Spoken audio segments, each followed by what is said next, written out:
저는 결혼 10년 차 주부예요. 돌이켜보면 짧지 않은 시간이었고, 그 시간 동안 저는 늘 비슷한 하루를 살아왔어요. 누군가는 평범하다고 말할 수 있겠죠. 하지만 제게 그 10년은 조금씩 감정을 접는 연습을 하며 버텨온 시간이었어요. 남편은 무뚝뚝한 사람이었어요. 연애할 때부터 말이 많지 않았고, 결혼하고 나서도 그 성격은 변하지 않았어요. 연락은 자주 하지 않았고, 메시지는 확인만 하고 답이 없는 날이 더 많았어요. 손을 잡거나 포옹을 하려고 하면 그런 건 잘 못한다면서 웃어 넘겼죠. 처음에는 서운했어요.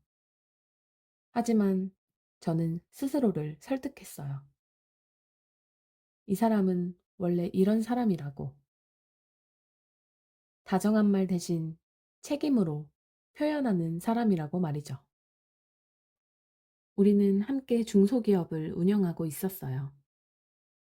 부부라기보다는 어쩌면 동업자에 더 가까운 관계였죠. 사무실에서는 감정을 꺼내놓을 여유가 없었고, 집에 돌아오면 피곤함이 먼저였어요. 아이 하나를 키우며 더 이상 사랑이라는 단어에 집착하지 않게 됐어요. 가정이 굴러가고 그 생활이 유지되면 그걸로 충분하다고 생각했거든요. 남편은 여자 문제로 저를 불안하게 만든 적이 한 번도 없었어요. 여자가 섞인 동호회나 모임도 없었고, 늘 비슷한 사람들하고만 어울렸죠. 학교 선배, 후배, 동기들. 운동부 출신이라 그런지 유난히 의리를 중요하게 여기는 사람이었어요. 술자리가 있으면 후배들 차비를 꼭 챙겼고, 집이 먼 후배는 우리 집으로 데려오기도 했어요. 형편이 어려운 후배에게는 뒤에서 몰래 용돈을 쥐어줬다는 얘기도 나중에야 들었어요. 저는 그런 모습을 보며 참 사람 괜찮다고 생각했어요. 나한테는 무뚝뚝해도 밖에서는 좋은 사람이라고 믿었죠. 그 의심 없는 믿음이 제가 가장 크게 잘못한 선택이었다는 걸 그땐 전혀 몰랐어요. 그날도 평소와 다르지 않았어요.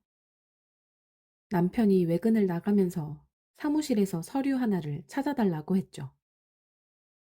늘 있었던 일이었고 저는 아무 생각 없이 서류철을 뒤적였어요. 그러다 사진 한 장이 바닥으로 떨어졌어요. 사진 속에는 남편과 한 남자 후배가 있었어요. 둘은 꽤 가까이 붙어 있었고 어깨가 겹칠 만큼 밀착된 모습이었죠. 웃고 있는 표정도 팔을 두른 모습도 조금 과하다 싶을 만큼 다정해 보였어요. 그래도 저는 웃어 넘겼어요. 그 후배는 우리 집에도 자주 오던 아이였거든요. 사람을 잘 따르고 스킨십에 거리낌이 없는 성격이었어요. 저에게도 누나라고 부르며 스스럼 없이 다가왔고 아이와도 잘 놀아줬죠. 그래서 그 사진을 보고도 깊이 생각하지 않았어요. 저는 남편이 부탁한 서류와 그 사진을 함께 책상 위에 올려두었어요. 아무 의도도 없었고 정말 아무 생각도 없었어요. 사무실로 돌아온 남편은 사진을 보는 순간 얼굴이 굳었어요. "이건 왜 봤어?" 갑작스러운 말투에 저는 당황해서 설명했죠. "서류 찾다가 떨어졌어. 일부러 본 건 아니야." 그런데 남편은 제 말을 끝까지 듣지 않았어요. "쓸데없는 것까지 왜 뒤져?" 그 말이 가슴에 그대로 박혔어요. 제가 아내가 아니라 괜히 남의 영역을 침범한 사람처럼 느껴졌거든요. 남편은 사진을 급하게 집어들더니 자기 가슴 쪽으로 밀어 넣었어요. 마치 아주 소중한 걸 숨기듯이요. 그 모습이 이상하다고 느꼈지만 저는 아무 말도 하지 않았어요. 괜한 오해를 만들고 싶지 않았고 10년을 함께 산 사람을 사진 한 장으로 의심하고 싶지 않았거든요. 그날 이후 남편은 더 말수가 줄었어요. 집에 있어도 없는 사람처럼 느껴졌죠. 아이와 저 사이 어딘가에 보이지 않는 벽이 생긴 것 같았어요. 며칠 뒤 남편의 생일이 다가왔어요. 선배, 후배들이 우리 집에 오겠다고 했고, 저는 평소처럼 술상을 차렸죠. 고기를 굽고 안주를 준비하면서 아무 일도 없다는 얼굴을 했어요. 그 집안은 웃음소리로 가득했지만 저는 그 웃음의 중심에 있지 않았어요. 시간이 흘러 새벽 1시가 넘었고 사람들은 하나둘 집으로 돌아갔어요. 몇 명의 후배들만 남았고 사진 속 그 후배도 그중 하나였어요. 아이를 재우러 방으로 들어갔어요. 그 옆에 누웠지만 이상하게 잠이 오지 않았죠. 괜히 마음이 불안했거든요. 그래서 거실로 나갔어요. 그 순간 저는 아직 아무것도 확실하게 보지 못했지만 이미 느껴버렸어요. 이 집에서 제 자리가 생각보다 훨씬 작아졌다는 걸요. 그날 밤 집을 나간 남편은 끝내 집에 돌아오지 않았어요. 처음에는 잠깐 바람을 쐬러 나간 줄 알았어요. 술도 많이 마셨고 후배들을 데려다 주느라 늦는 거겠지 싶었거든요. 그런데 새벽 2시가 지나고 3시가 지나도 현관문은 열리지 않았어요. 전화를 걸어봤어요. 받지 않았죠. 메시지도 남겼지만 읽히지 않았어요. 그때부터였어요. 이상하게도 마음이 아주 불안해지기보다는 차분해졌어요. 마치 이미 마음 한구석에서 무언가를 알고 있는 사람처럼요. 아침이 밝아올 때까지 저는 거실에 앉아 있었어요. 아이 방문이 열릴까봐, 혹시 아이가 깰까봐 움직이는 것조차 조심했죠. 아침이 되자 아무 일도 없다는 얼굴로 아이를 깨웠어요. 아빠는? 아이가 물었을 때 저는 잠깐 멈췄다가 일이 있어서 먼저 나갔어 라고 말했어요. 그 말이 제 입에서 나왔다는 사실이 참 많이 아팠어요. 제가 가장 먼저 거짓말을 시작하고 있다는 느낌이 들었거든요. 그날도 저는 사무실로 나갔어요. 회사 일은 제가 멈춘다고 멈춰지는 게 아니었으니까요. 사무실에서 본 남편은 너무도 평온해 보였어요. 어젯밤 집을 나간 사람이라고는 도저히 믿기지 않을 정도였죠.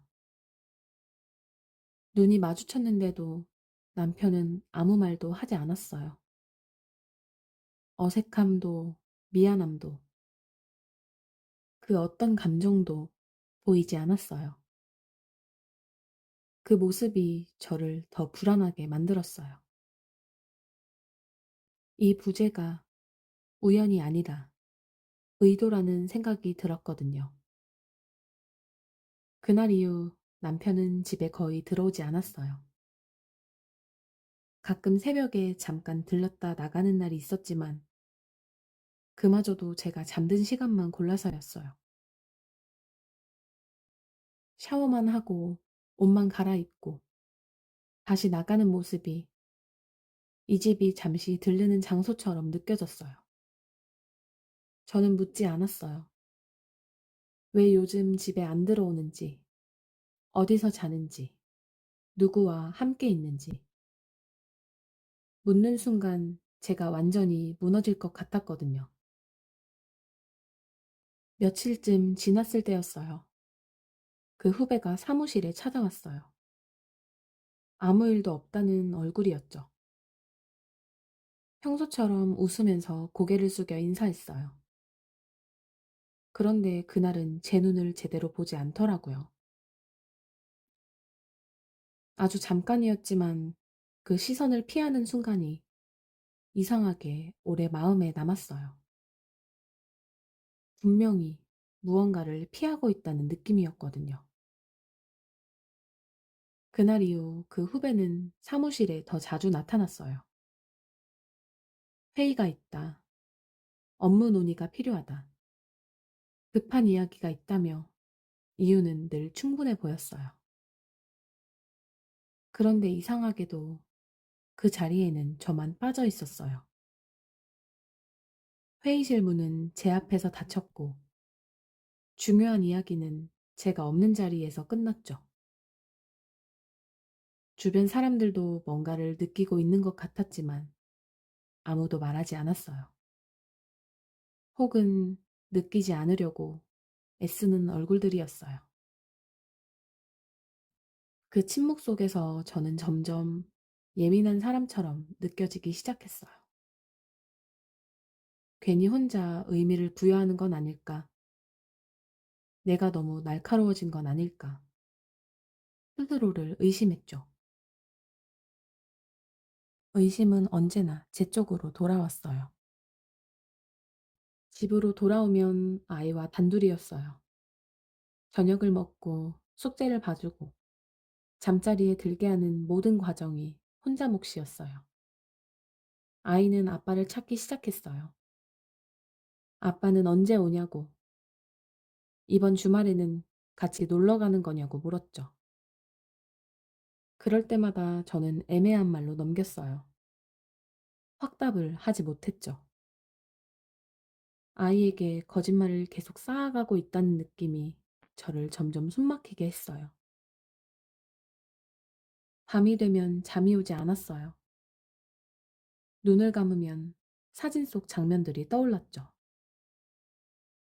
서류철에서 떨어졌던 사진, 남편이 급하게 숨기던 손, 그날 밤 이상하게 조용해졌던 거실의 공기. 모든 조각들이 조금씩 하나의 방향으로 맞춰지고 있었어요. 어느 날 밤 남편이 오랜만에 조금 일찍 집에 들어왔어요. 아이에게는 여전히 무뚝뚝했고 저에게는 더더욱 말이 없었어요. 저는 참다 참다 조심스럽게 말을 꺼냈어요. 요즘 집에 잘 안 들어오는 것 같아서 말을 끝까지 잇지 못했어요. 남편의 표정이 이미 답을 하고 있었거든요. 괜히 쓸데없는 생각하지 마. 그 말 한마디에 모든 질문이 제 안으로 다시 들어갔어요. 그날 밤 남편은 소파에서 잠들었고 저는 아이 옆에 누워 있었어요. 같은 집에 있었지만 우리는 이미 각자의 공간에 갇힌 사람들이었죠. 그날 저는 분명히 느꼈어요. 이 결혼은 큰 소리로 무너지지 않고 아주 조용하게 저만 남겨두고 사라지고 있다는 걸요. 그리고 아직은 아무도 진실을 말하지 않았다는 것도요. 결정적인 장면은 아주 사소하게 찾아왔어요. 어느 날이었는지 정확한 날짜는 기억하지 않아요. 그만큼 이미 제 마음은 많이 닳아 있었거든요. 그날은 남편이 거하게 한턱 쏘는 날이었어요. 선배 후배들이 우리 집에 다시 모였죠. 저는 아무렇지 않은 척 술상을 차렸어요. 이상하다는 생각은 있었지만 괜히 분위기를 깨고 싶지 않았어요. 웃고 떠드는 소리 속에서 저는 계속 제자리만 지키고 있었어요. 아내였지만 어쩐지 손님 쪽에 더 가까운 느낌이었죠. 시간이 지나 사람들이 하나둘 돌아갔고 또 새벽이 깊어졌어요. 몇 명만 남았고 그중에는 그 후배도 있었어요. 자는 아이 옆에 누웠다가 괜히 마음이 불안해졌어요. 이어 필요한 건 없나 싶어서 거실로 다시 나갔죠. 그때 봤어요. 테이블 아래에서 남편과 그 후배가 손을 꼭 잡고 있었어요. 스치듯 닿은 손이 아니었어요. 우연히 겹친 것도 아니었고요. 의식적으로 서로 확인하듯 꽉 잡은 손이었어요. 그 순간 몸이 굳어버렸어요. 숨도 제대로 쉬어지지 않았죠. 둘이 뭐 하는 거냐며 다그치려 했지만 제 목소리는 제가 들어도 너무 떨렸어요. 그 후배는 화들짝 놀라며 손을 뺐어요. 눈을 제대로 마주치지도 못했고 아무 말도 하지 못했죠. 그런데 남편은 달랐어요. 저를 보지 않고 그 후배부터 봤어요. 그리고 저한테 말했죠. 쟤한테 뭐라고 하지 마. 그 한마디가 모든 걸 설명하고 있었어요. 그 순간 제가 느낀 건 분노보다 굴욕이었어요. 아내인 제가 아니라 그 후배가 보호받고 있었거든요. 분위기는 순식간에 싸늘해졌어요. 술자리는 그렇게 끝났고 남은 사람들도 급하게 자리를 떴어요. 남편은 끝까지 그 후배를 데려다 주겠다고 했어요. 그렇게 집을 나간 남편은 그날 밤 돌아오지 않았어요. 그 이후의 시간은 유난히 길게 느껴졌어요. 하루, 이틀, 사흘. 남편은 집에 오지 않았고 연락도 없었어요. 아이에게는 아빠가 바쁘다고 말했어요. 말을 하면서도 제 마음은 계속 무너지고 있었죠. 밤마다 아이 옆에 누워서 잠든 얼굴을 바라봤어요. 이 아이의 세계를 제가 지켜낼 수 있을까? 그 생각만 계속 들었어요. 일주일쯤 지났을 때 남편이 집에 들어왔어요. 짐은 없었어요. 잠시 들른 사람처럼 집안을 둘러보고 있었죠. 그 모습만 보고도 저는 알 수 있었어요. 이 사람은 돌아온 게 아니라 결정을 전달하러 왔다는 걸요. 남편은 차분하게 말했어요. 이제 그 후배와 함께 하겠다고요. 이상 숨기고 싶지 않다고 했어요. 이미 오래전부터 마음은 그쪽에 가 있었다고도 했죠. 이혼하자고 했어요. 자기는 다 놓고 몸만 나가겠다고 했죠. 집도 회사도 재산도 필요 없다고 했어요. 그 말이 얼마나 잔인한 말인지 그는 모르는 것 같았어요. 다 놓겠다는 말은 책임을 내려놓겠다는 말이었거든요. 아내로서의 저, 아이의 아버지로서의 자리, 10년 동안 함께 쌓아온 시간까지 모두요. 아이 이야기는 끝내 나오지 않았어요. 아이에게 어떻게 말할지, 아이 마음은 어떨지 그는 묻지도 않았어요. 그날 저는 아무 말도 하지 못했어요. 붙잡지도 소리치지도 못했죠. 이미 붙잡을 자리가 남아있지 않다는 걸 느끼고 있었거든요. 남편은 그렇게 집을 나갔어요. 이번에는 정말로 돌아오지 않을 거라는 말을 남기고요. 지금도 이혼은 아직 하지 않았어요. 서류는 남아있고 법적인 관계도 끝나지 않았죠. 하지만 결혼은 이미 끝났어요. 사랑이 사라진 게 아니라 제가 먼저 지워졌거든요. 저는 아직 선택의 앞에 서 있어요. 남편을 놓아주는 게 맞는 건지 아니면 끝까지 붙잡아야 하는 건지. 다만 분명한 건 하나예요. 저와 아이를 끝까지 외면한 사람을 붙잡는다고 해서 다시 예전으로 돌아갈 수는 없다는 것. 이 결혼에서 가장 먼저 버려진 건 사랑이 아니라 저였다는 사실이에요. 그리고 그 사실은 아마 평생 잊지 못할 것 같아요.